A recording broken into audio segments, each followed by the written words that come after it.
Hi dears, welcome to easy literature. നമ്മൾ Ozymandias എന്ന പോയത്തിൻ്റെ critical appreciation ആണ് നോക്കുന്നത്.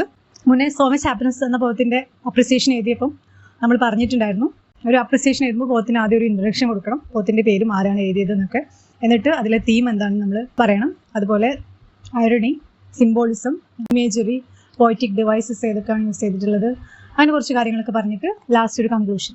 ഇങ്ങനെയാണ് നമ്മൾ ഓസിമാൻഡിയസ് എന്ന പോയത്തിൻ്റെ അപ്രിസിയേഷൻ എഴുതാൻ പോകുന്നത്. ഓക്കെ, സോ നമുക്ക് ആദ്യം ഒരു ഇൻട്രൊഡക്ഷൻ കൊടുക്കാം. Ozymandias is a remarkable sonnet written by Shelley. The poem explores the themes of power, trade, time, and decay. Shelley presents a powerful truth that no human power is permanent. Empires rise with glory, but they ultimately fall before the mighty force of time. Through the image of a ruined statue in a desert, Shelley conveys a timeless message about the impermanence of human achievements. So നമ്മൾ introduction ഒക്കെ എഴുതുന്നതിന് മുന്നേ നമുക്ക് വെറുതെ ഒരു power is temporary but time is set ചെയ്യണം എന്നൊക്കെ പറഞ്ഞിട്ട് ഷെല്ലിയുടെ ഒരു കോട്ട് പോലെ കൊടുത്തിട്ട് പിന്നെ നമുക്ക് അങ്ങനെ എഴുതാം. അത് നമ്മുടെ ക്രിട്ടിക്കൽ അപ്രിസിയേഷൻ ഒന്നുകൂടെ ഒരു നല്ലതാക്കും. സോ ആദ്യം ആ കോട്ട് എഴുതിയിട്ട് ഇൻട്രൊഡക്ഷൻ കൊടുക്കാം. ഓക്കെ, ദെൻ എന്താണ് പറയുന്നത്, ഇൻട്രൊഡക്ഷനിൽ എന്താണ് പറയുന്നത്? ഷെല്ലി എഴുതിയിട്ടുള്ള ഒരു ഫേമസ് ആയിട്ടുള്ള സോണറ്റ് ആണ് ഓസിമാൻഡിയസ് എന്ന പോം.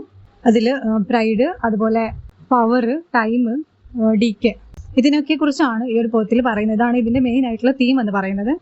ദെൻ പറയുന്നുണ്ട്, എത്ര ശക്തനായ രാജാവായാലും അദ്ദേഹത്തിന്റെ അധികാരവും അതുപോലെ ആ ഒരു സാമ്രാജ്യമൊക്കെ കാലത്തിന് മുന്നിൽ അതെന്താണ് ഒരു നാൾ നശിച്ചു പോകും. ഓക്കെ, അപ്പോൾ ഇംപെർമനൻസ് ഓഫ് ഹ്യൂമൻ അച്ചീവ്മെന്റ്സ് എന്നുള്ള ആ ഒരു തീമാണ് ഈ ഒരു പോയത്തിലൂടെ, അദ്ദേഹത്തിന്റെ ആ ഒരു റൂയിൻഡ് സ്റ്റാറ്റിലൂടെ നമ്മുടെ ഷെല്ലി പറയുന്നത്. അതായത് ഒരിക്കലും ഹ്യൂമൻ അച്ചീവ്മെന്റ്സ് എന്ന് പറയുന്നത് പെർമനന്റ് അല്ല. നമ്മൾ എന്തെല്ലാം നേടിയെടുത്താലും അതെന്തല്ല, പെർമനന്റ് അല്ല, താൽക്കാലികം മാത്രമാണ്. കാലം കൊണ്ട് അതെല്ലാം എന്ത് ചെയ്യും, നശിച്ചു പോകും. ദെൻ അതിൽ പറയുന്ന image, the image of ruined statue.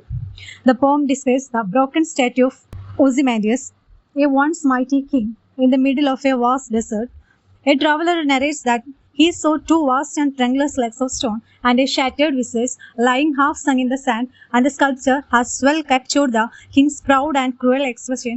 The image of the ruined statue creates a strong sense of loneliness, silence and decay. So നമ്മുടെ ശക്തനായ രാജാവ്, അദ്ദേഹത്തിന്റെ പ്രതിമയുടെ അവശിഷ്ടങ്ങളാണ് ഇപ്പോൾ ആ ഒരു മരുഭൂമിയിൽ കാണുന്നത്. ആ ഒരു മുഖഭാവത്തിൽ, രാജാവിന്റെ ഒരു മുഖഭാവത്തിൽ അദ്ദേഹത്തിന്റെ ആ ഒരു അഹങ്കാരവും ക്രൂരതയും അതുപോലെ ആ ഒരു അധികാര ബോധം, അതായത് ഒരു പ്രൈഡ്, ഇതെല്ലാം പ്രകടമാണ്. സോ രാജാവിന്റെ സ്വഭാവം ശില്പി വളരെ കൃത്യമായി തന്നെ എന്ത് ചെയ്തിട്ടുണ്ട്, ആ ഒരു പ്രതിമയിൽ പകർത്തിയിട്ടുണ്ട്. Irony in the inscription. The central feature of the poem is irony. On the pedestal of a statue, an inscription is found. Look on my works, ye mighty, and despair.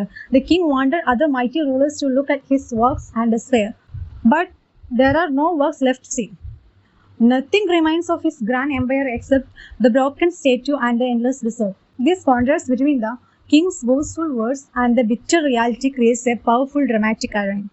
So, പോയത്തിൽ പറയുന്ന മറ്റൊരു സവിശേഷതയാണ് irony, അതായത് വിരോധാഭാസം. ഈ പ്രതിമയുടെ പീഠത്തിൽ എന്ത് എഴുതി വെച്ചിട്ടുണ്ട്?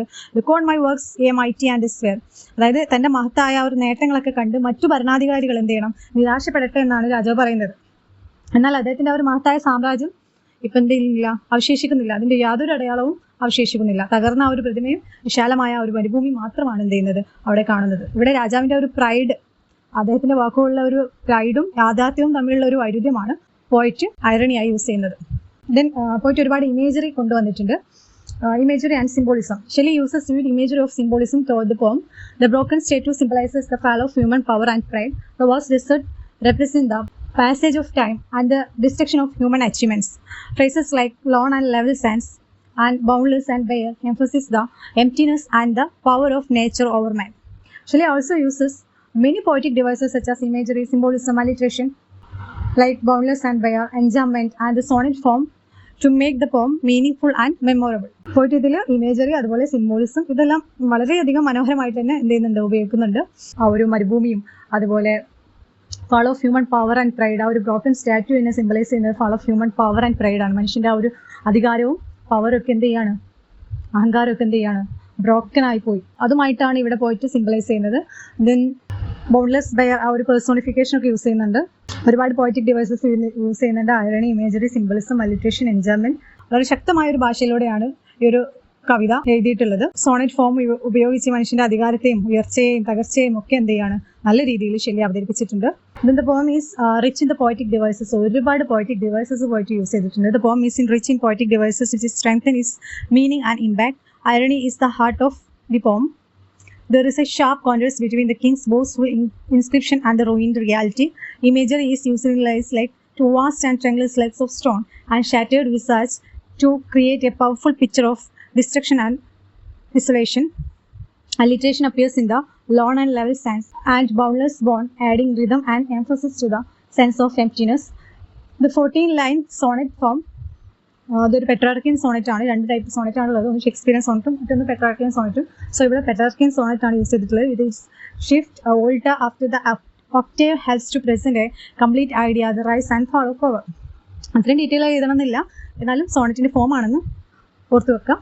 പിന്നെ ഓരോ പോയറ്റിക് ഡിവൈസസും പറയുന്നുണ്ട് irony, imagery, alliteration. Ozymandias is a timeless form that teaches us that power, wealth and human glory are temporary but time is eternal. Through the broken statue in the desert, Shelley gives a lasting message that no ruler or empire can escape the destructive power of time. The poem warns against pride and arrogance and teaches the humility of recognition, the greater power of time and nature. So കൺക്ലൂഷനിൽ പറഞ്ഞത് Ozymandias എന്ന് പറയുന്നത് മനുഷ്യന്റെ ഒരു പ്രൈഡിനെയും പവറിനെയും ഒക്കെ അതെല്ലാം എന്താണ് temporary ആണ് എന്ന് വ്യക്തമാക്കുന്ന ഒരു കവിതയാണ് ഓസിമാൻഡിയസ്.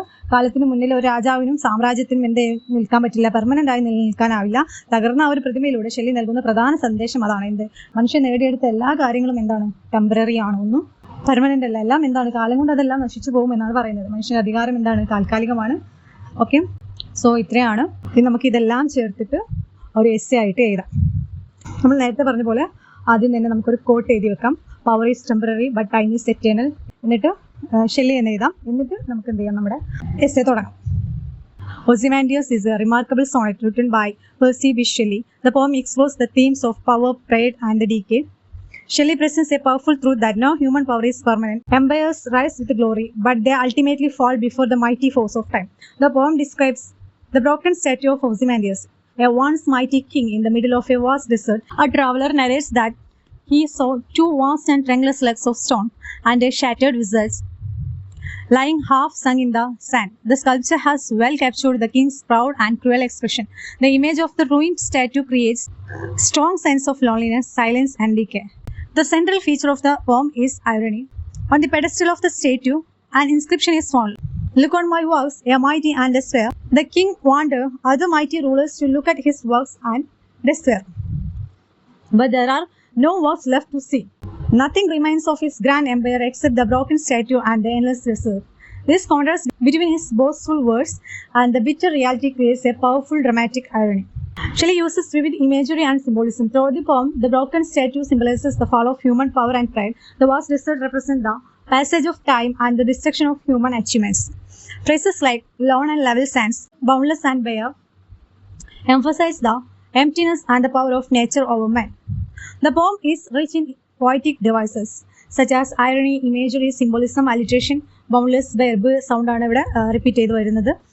Then enjambment and the sonnet form. The 40-line sonnet structure is used effectively to present a complete idea about the rise and fall of a power. Shelley's simple yet powerful language makes the poem memorable and universal. In conclusion, Ozymandias is a timeless poem that teaches us that power, wealth and human glory are temporary, but time is eternal. Through the broken statue in the desert, Shelley gives a lasting message that no ruler or empire can escape the destructive power of time. Power is temporary, but time is eternal.